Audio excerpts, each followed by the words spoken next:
Stanley started up the hill. It was very steep. Stanley was doing his best. Stanley was using all his huff and all his puff. Just then, Thomas pulled beside Stanley. "Would you like some help?" Thomas whistled. "Yes, please," Stanley puffed. Stanley was almost out of steam. He didn't know that Thomas had a cheeky idea. Thomas buffered up behind Stanley. "Ready?" tooted Thomas. "Ready!" steamed Stanley. Stanley hadn't realized Thomas wasn't coupled to him. Once Stanley's wheels began moving backward, Thomas shunted Stanley in the train as hard as he could forward. Stanley was so surprised he had forgotten to brake as he and his trucks rolled away, faster and faster. The engines gasped as Stanley and his train came racing down the hill. They smashed into the tower.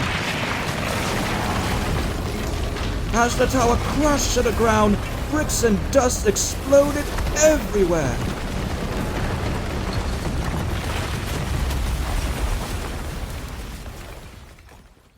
All the hard work was wasted. The engines gasped in horror. Stanley was surprised, but unhurt. Thomas chuffed into Great Waterton. He saw the destruction he caused. He was very pleased. The engines looked at Thomas. They were very cross. They knew what he had done. "Thomas," peeped Percy, "you deliberately pushed Stanley down the hill." But Thomas didn't care. "It's a train world," he puffed. The engines were surprised. "How could you say such a thing?" Toby wheezed. Thomas looked at his friends. His friends looked at him. There was a long silence. And then Thomas said quietly, "I have work to do." And he steamed away, leaving his friends and Stanley behind. That evening, Thomas was making his way to his new shed. He knew his friends at Tidmouth Sheds wouldn't be happy to see him. When Thomas arrived, he was very surprised. Henry, James, Percy, Emily, Edward, and Toby were blocking his path. "What are you doing?" Thomas huffed crossly. "This is my shed." But the engines didn't move. Thomas was very cross. "Get out of my shed," he puffed. "Oh, what?" snorted James.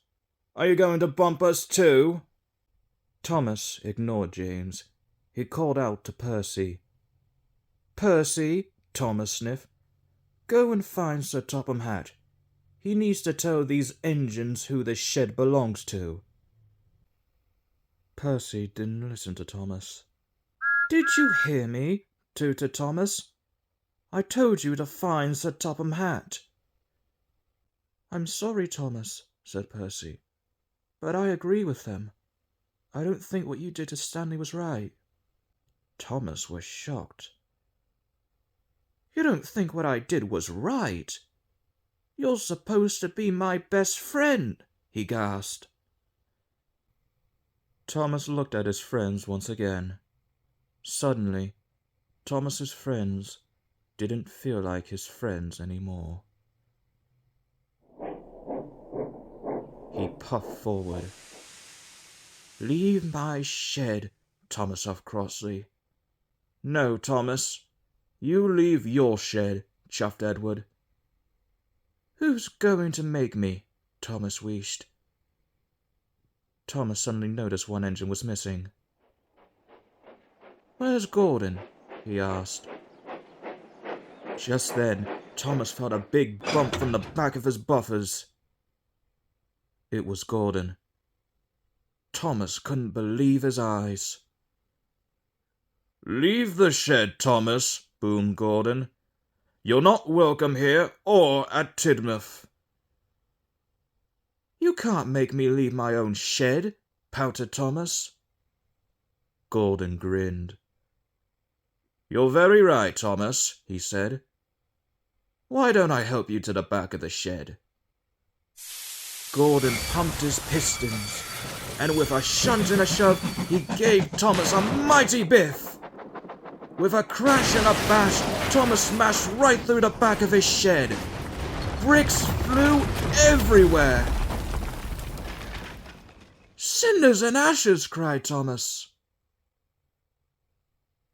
As the dust cleared, Thomas looked behind him. The engines were puffing away, leaving Thomas all alone again.